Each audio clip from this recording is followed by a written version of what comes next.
लेक्चरला chemical thermodynamics या युनिटला सुरुवात केलेली होती. त्याचा बराचसा भाग हा झालेला होता.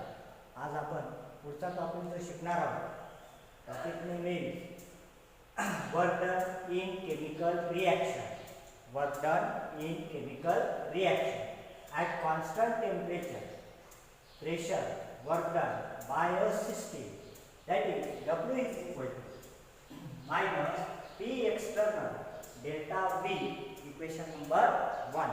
Equation number 1 का है W is equal to minus PEX. PEX means pressure external delta V. Assuming P external, it is a P, equation becomes 1. म्हणजे P externalच्या जागी आपण जर P घेतला तर इक्वेशन काय येईल मग W is equal to minus P delta V. म्हणजे या P externalच्या ऐवजी आपण काय घ्यायचा, फक्त P घ्यायचा, प्रेशरचा P घ्यायचा. म्हणजे इक्वेशन काय मिळेल तुम्हाला, W is equal to minus P delta V.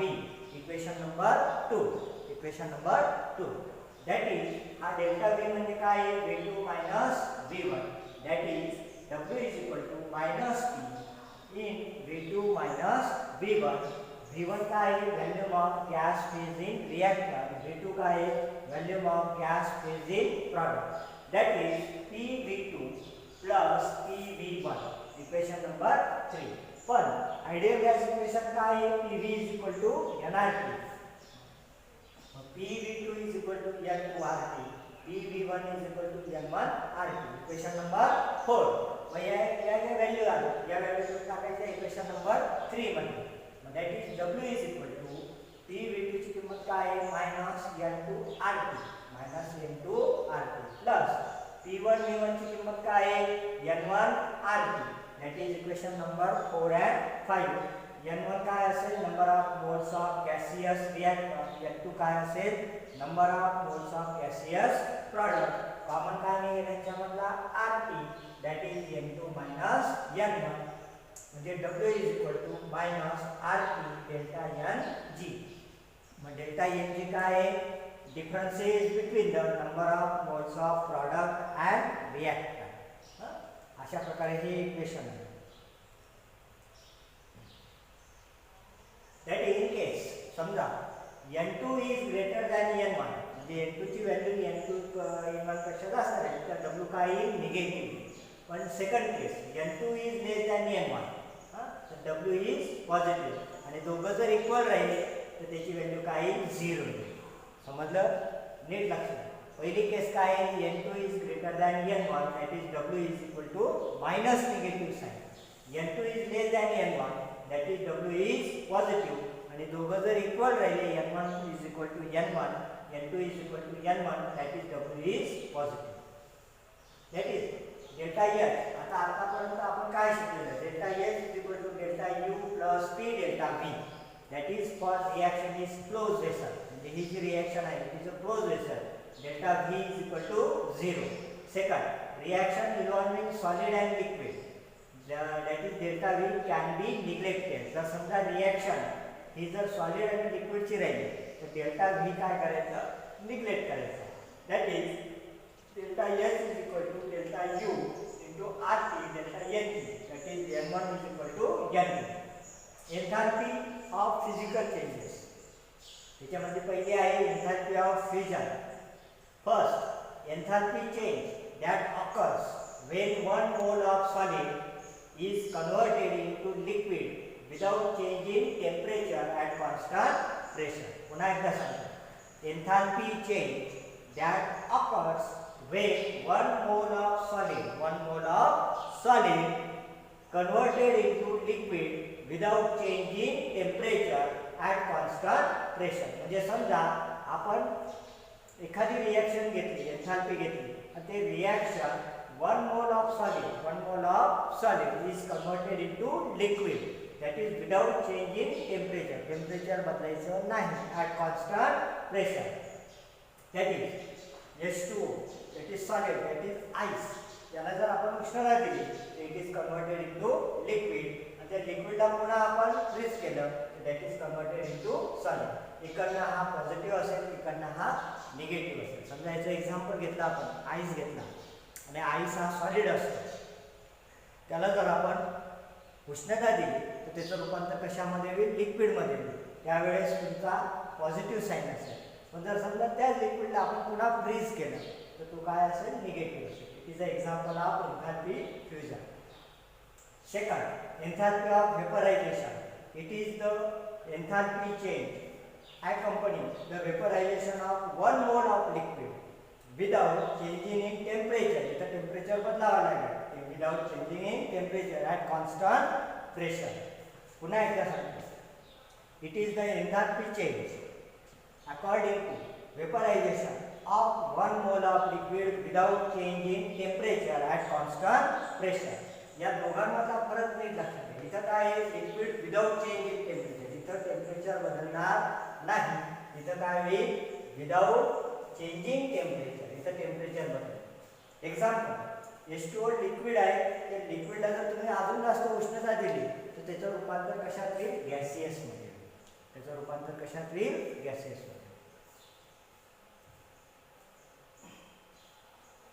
Enthalpy सबमिलेशन. सबमिलेशन म्हणजे मराठीला त्याला काय म्हणतात? संप्लवनाची क्रिया. Enthalpy change for the conversion of one mole of solid directly converted into vapor at constant temperature and pressure. म्हणजे याचं रूपांतर सॉलिड असेल. सॉलिडचं रूपांतर डायरेक्ट कशात होईल? वेपर मध्ये होईल. It is called as sublimation. That is, समजा आपण लिक्विड आहे तर लिक्विडला उष्णता दिली आणि उष्णता दिल्यानंतर त्याचं रूपांतर डायरेक्ट कशामध्ये होईल? वाफेत होईल. त्याच्यानंतर एन्थाल्पी ॲटॉमिक मॉलिक्युलर चेंजेस. त्याच्यानंतर पहिलं enthalpy of ionisation. Enthalpy change in the remove of electron. The remove of electron from one mole of gaseous atom. म्हणजे गॅसियस ॲटम मधला एक इलेक्ट्रॉन काय करायचा? रिमूव्ह करायचा. That is positive. Electron gain enthalpy. Enthalpy change in when one mole of gas phase atom element accept the electron to form a gaseous ion. तो काय करेल? Electron accept करेल आणि तो काय फॉर्म करेल? Gaseous ion. That is negative. इथं electron काय करेल? डोनेट करेल. Remove of electron. इथं काय करेल? इलेक्ट्रॉन ॲक्सेप्ट करेल. हा पॉझिटिव्ह असेल आणि हा निगेटिव्ह असेल. Third, enthalpy of atomisation. Enthalpy change in the dissociation of one mole of gaseous substance into atom. Enthalpy of solution. Enthalpy change in process when one mole of substance is dissolved in specific amount of solvent. Specific amount of solvent. That is delta solution H is equal to delta E enthalpy plus hydration.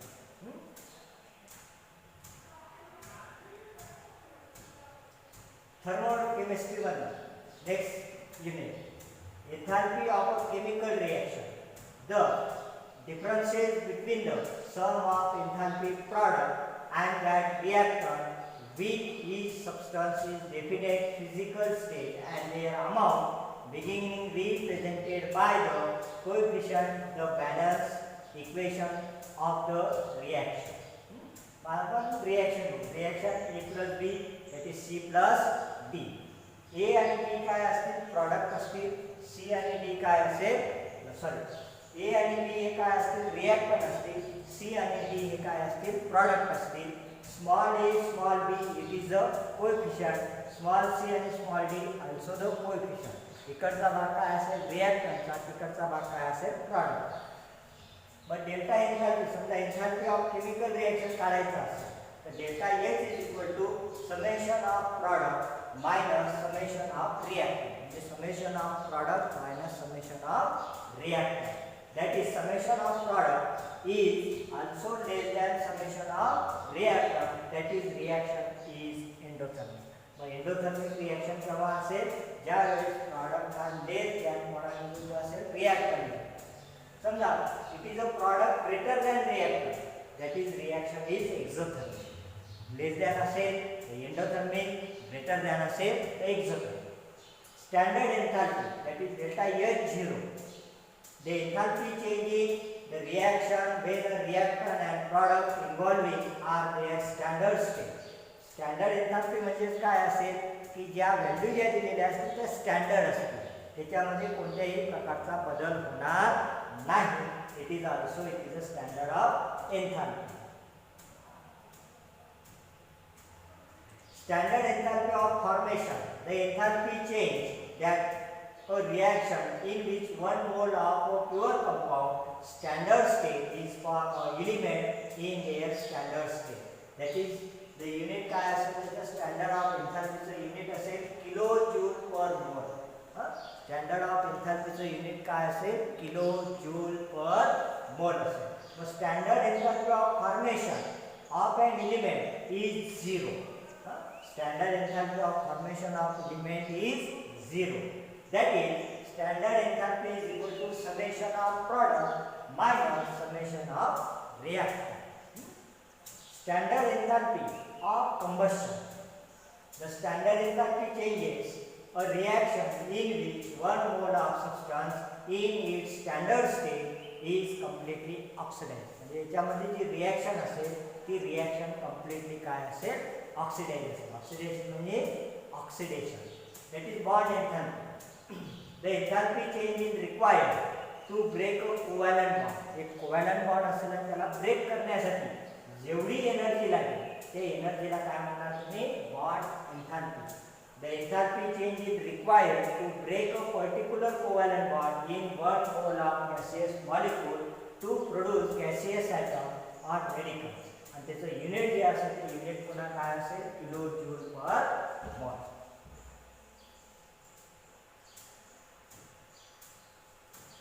His law, that is summation of the reaction. His law काय असतो summation of reaction.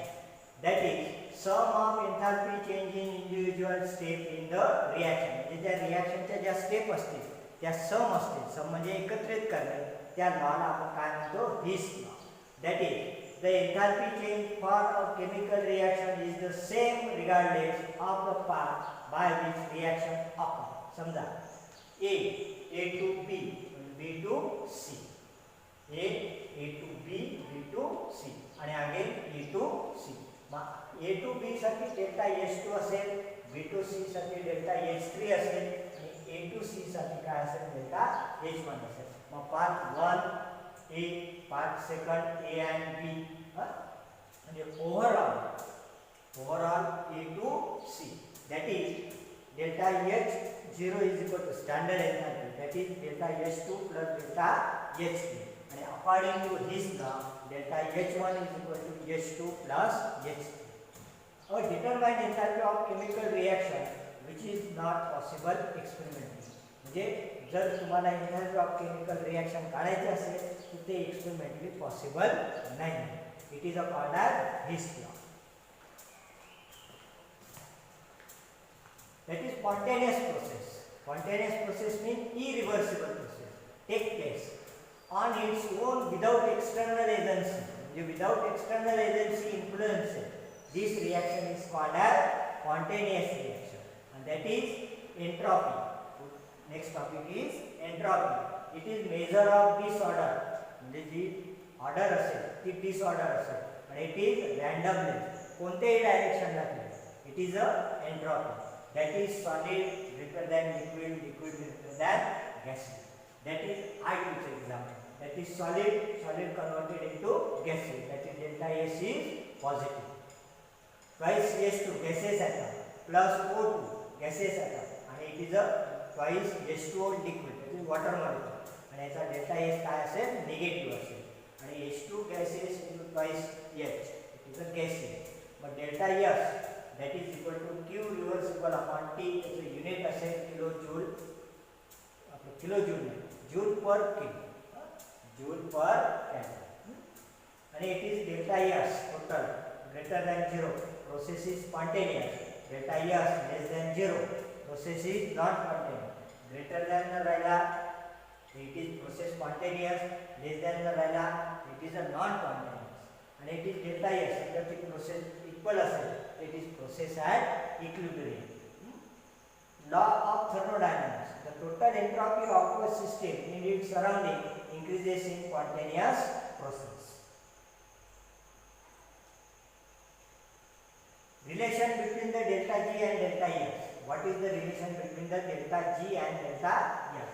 At constant pressure and temperature. that is delta G is equal to delta H minus T delta S. Equation number 2.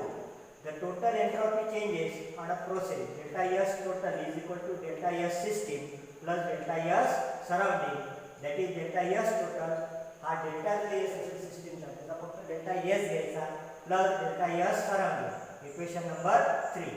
According to second law of thermodynamics for a process is spontaneous the delta S total is less than 0.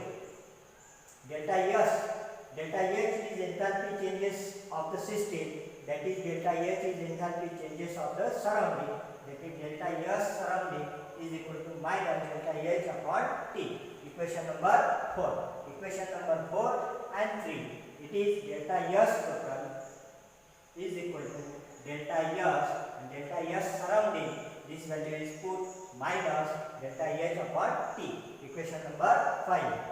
T delta S हा जो T असेल T delta S total plus T delta S minus delta H, and that is negative sign converted into this side.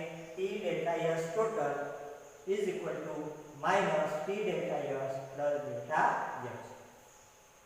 Equation number 6. And equation number 2 and 6 are 2 and 6. Delta G is equal to delta H T delta S total.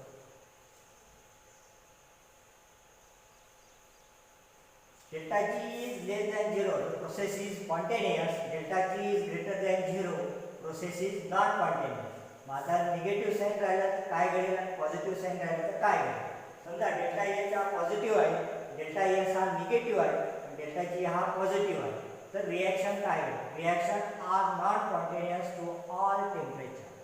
समजा delta H हा negative आहे, delta S हा positive आहे, delta G हा negative आहे, तर reaction are spontaneous to all temperature. वरची काय असेल नॉन स्पॉन्टेनियस, खालची काय असेल spontaneous.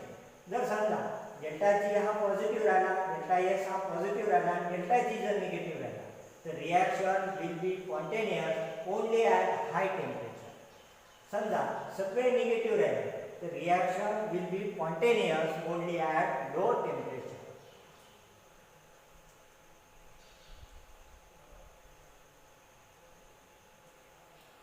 Relation between the delta G0 and K that gives free energy changes in chemical reaction is given by delta G is equal to delta G0 plus RT ln Q. That is delta G0 is the standard Gibbs energy. Delta G0 का है standard Gibbs energy and Q का है reaction quantity. Consider a reaction A plus B and C plus D. Delta G is equal to delta G0 plus RT ln Q. Q is the reaction quantity in terms of molar concentration. Delta G0 plus RT ln, that is product divided by reactant. Product कोणते मग C plus D and reactant कोणते A and B. Small a, small b, small c and small d. It is a coefficient.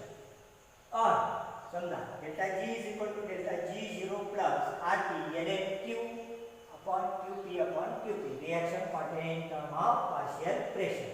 That is delta G0 plus RT ln Pc, Pd, Pa and Pb. It is a extra pressure, partial pressure. Equation number 3. At equilibrium, delta G is equal to 0, Qc is equal to Kc and Qp is equal to Kp. And K का असेल equilibrium constant. That is delta G is equal to 0, delta G0 plus RT ln Kc and 0 delta G plus RT ln Kp. Equation number 4. Delta G0 is equal to minus RT ln Kc. Delta G0 is equal to minus RT ln Kp. Equation number 5. Or the ln चा value आपल्याला माहिती आहे. ln means log of 2.303. It is a log of to the base 10. Delta G0 is equal to minus 2.303 RT log of to the base 10 Kc. किंवा delta G0 is equal to minus 2.303 RT ln log of to the base 10 Kp. Equation number 6. अशा पद्धतीने आपण chemical थर्मोडायनामिक्सचा आज शेवटचा जो topic होता तो संपवलेला आहे. याच्याबद्दल जर काही शंका असतील तर मला कळवा. तोपर्यंत गुड बाय.